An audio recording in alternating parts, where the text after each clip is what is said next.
প্ৰয়োজনৰ সময়ত খৰচ কৰিবৰ বাবেহে মানুহে ধন ঘটে। কৃপণে কিন্তু সেই ধন ভোগ কৰিব নোৱাৰে। যদি ভোগ নকৰাকৈ জীৱনটো শেষ হৈ যায়, তেনে ধনৰ আৱশ্যকতা কি? আজি তেনে এজন কৃপণ ধনীৰ কাহিনী এটা কওঁ শুনা। বহু দিনৰ আগৰ কথা। এজন বৰ ধনী মানুহ অকলশৰে এটা ঘৰত বাস কৰিছিল। বহু ধন সম্পত্তিৰ গৰাকী আছিল যদিও এজন সাধাৰণ দুখীয়া মানুহৰ দৰে দিন নিয়াইছিল। অনবৰতে তেওঁ এটাই চিন্তা কৰিছিল, কিদৰে তেওঁ আটাইতকৈ ধনী মানুহ হ'ব পাৰে। এদিন ৰাতি দিনতে সিজাই থোৱা ঠাণ্ডা ভাত এমুঠি শুদাই নিকাই খাই বিচনাত পৰিল। বহু দেৰিলৈকে টোপনিও নাহিল। নানা চিন্তা মনলৈ আহিবলৈ ধৰিলে। যদিও তেওঁ ৰাজ্যখনত এজন লেখত ল'বলগীয়া ধনী ব্যক্তি, তথাপিতো তেওঁ সেই দেশৰ ৰজাৰ সমান ধনী হ'ব পৰা নাই। সেয়েহে তেওঁৰ মনত বৰ দুখ। তেওঁ মনতে ভাবিবলৈ ধৰিলে, ৰজাৰ অজস্ৰ ধন সোণ থকা স্বত্বেও প্ৰজাৰ পৰা অধিক মাত্ৰাত কৰ কাটল কিয় সংগ্ৰহ কৰে? তাৰ বাবে জোৰ জুলুমো নকৰা নহয়। মই যদি এতিয়াতকৈ অলপ বেছি ধনী হলোহেঁতেন, মই অধিক সুখী হোৱাই নহয়, দুখীয়া মানুহৰ কল্যাণৰ হকে বহুত কিবা কিবি কৰিলোহেঁতেন।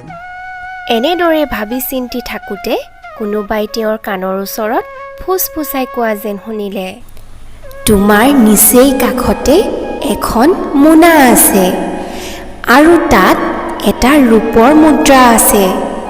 তুমি সেইটো বুটলি লোৱাৰ লগে লগে আৰু এটা ৰূপৰ মুদ্ৰা মোনাখনত ওলাব। এইদৰে এটা এটাকৈ তোমাক যিমান লাগে সিমান মুদ্ৰা তাৰ পৰা সংগ্ৰহ কৰিব পাৰিবা। তুমি যেতিয়াই অনুভৱ কৰিবা যে তোমাৰ আৰু মুদ্ৰাৰ প্ৰয়োজন নাই, তেতিয়াই তুমি মোনাখন নৈত পেলাই দিবা আৰু তেতিয়া সেই মুদ্ৰাবোৰ তুমি ইচ্ছামতে খৰচ কৰিব পাৰিবা।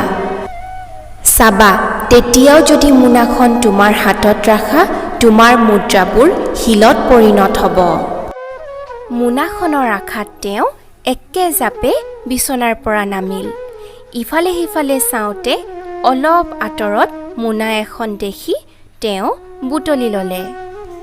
অতি উদ্বিগ্নভাৱে মোনাখনত হাত ভৰাওঁতে সঁচাসঁচিকৈ এটা ৰূপৰ মুদ্ৰা পালে। আকৌ হাত ভৰালে আৰু এটা পালে।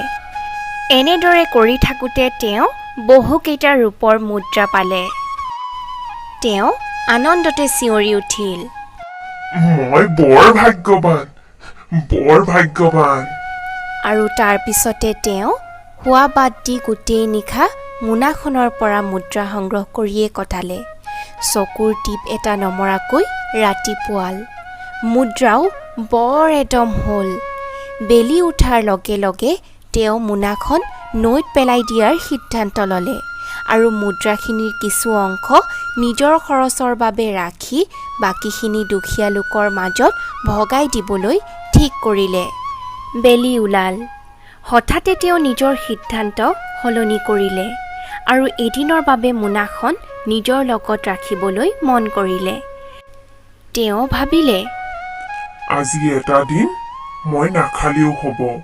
সময় নষ্ট নকৰি মোনাখনৰ পৰা আৰু অধিক মুদ্ৰা আহৰণ কৰাটোৱেই বুদ্ধিয়কৰ কাম হ'ব। এইদৰে এদিন গ'ল, দুদিন গ'ল, এমাহ গ'ল, এবছৰে গ'ল। তেওঁৰ লোভ কিন্তু বাঢ়ি গৈ থাকিল।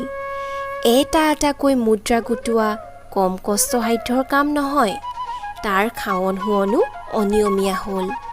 অধিক ধনৰ লোভত দুখীয়া মানুহক সহায় কৰাৰ চিন্তাও তল পৰিল।